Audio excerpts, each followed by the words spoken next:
Hello, everybody. It's me again, Russ Shaw, with another dash cam session from right here in my town, Everett, Washington. Stuck in traffic. Figured I would have a chat with you. I don't know. Why not, right? I got my power cord here because the battery's going low on the Android. All right, so anyway, there you go. Clear my throat. I'm all right. Well, a cup of coffee. Still pretty good. This is not, by the way, a video on driver safety. All right, just so you know. Talking about 12-step. I've been critical of 12-step in the past. I don't, it's not that I don't like 12-step. I like 12-step. I do. There's just, it depends on who's running the groups. There's some other stuff going on. It's not the be-all, end-all of overcoming addiction. It can help. I've had people with emails in the past.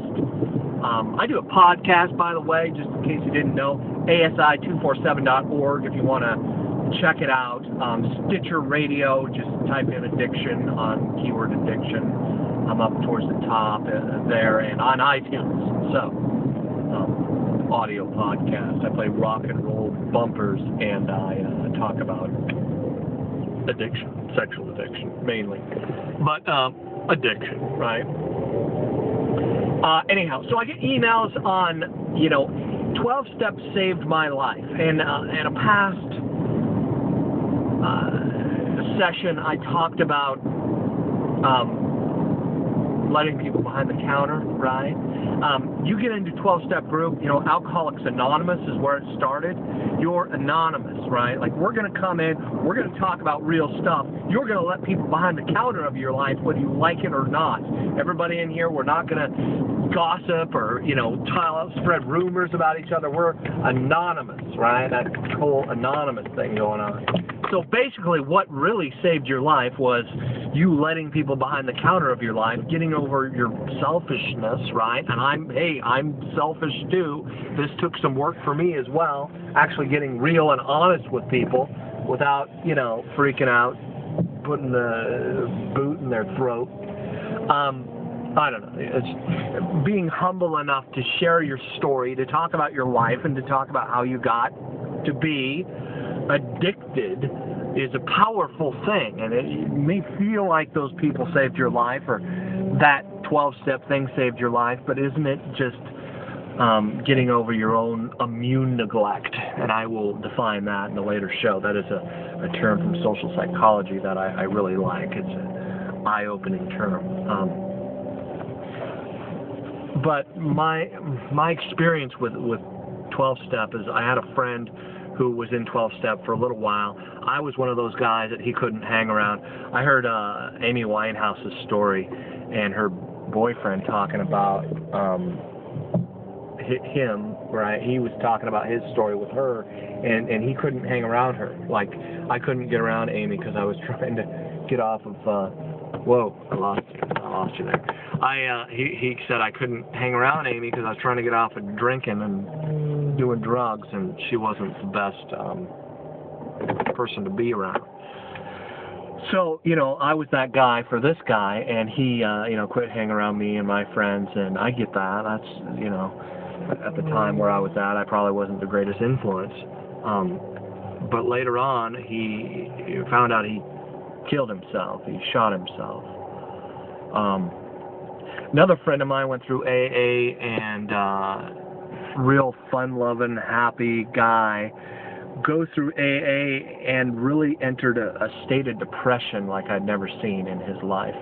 And basically what he would tell me, and I didn't have the wherewithal to really confront him with how he was thinking and how he was coping and the conclusions he came up with, but basically what he said to me was this: I had this thing that I used to do that I really enjoyed doing, and I can't do it anymore, so my life is pretty much over, I mean, he had that attitude. It was like, I really like doing this stuff, and I was a different person when I was drinking, right?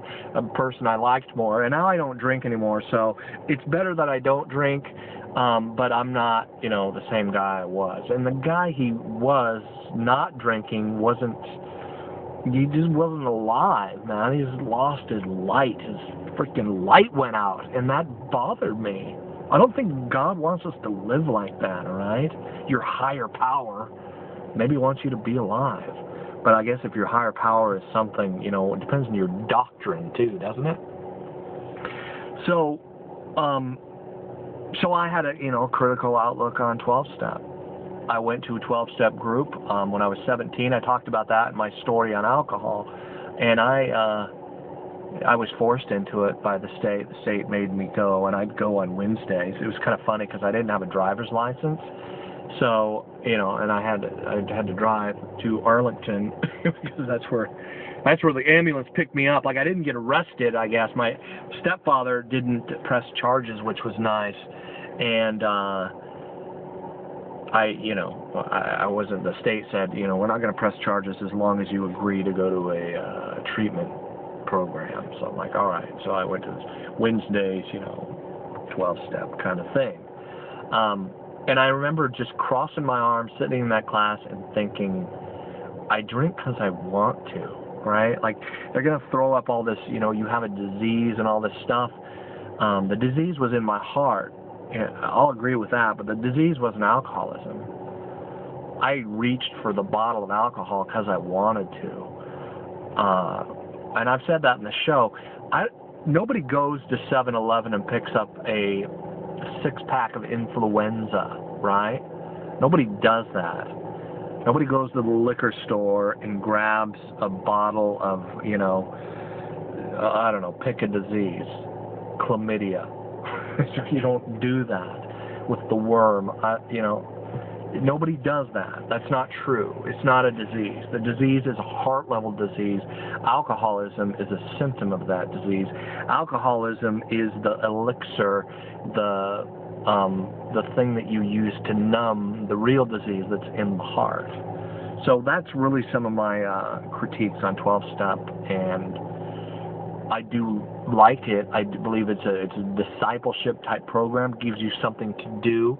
For a lot of people, it has made them aware. I mean, I've heard atheists who got, all right, they finally came to the realization that they're not God, and that there is a God, and yeah, it's outside of you. You don't have enough power and strength inside you muster up to get over these addictions. That's true. We worship. That's part of who we are. It's part of our physiology. It's what we were created to do, is worship, and that's what addiction is. You will obey. You and I will obey. That's just the way it is. What is the question? You can't not obey. You can't not stop pouring out.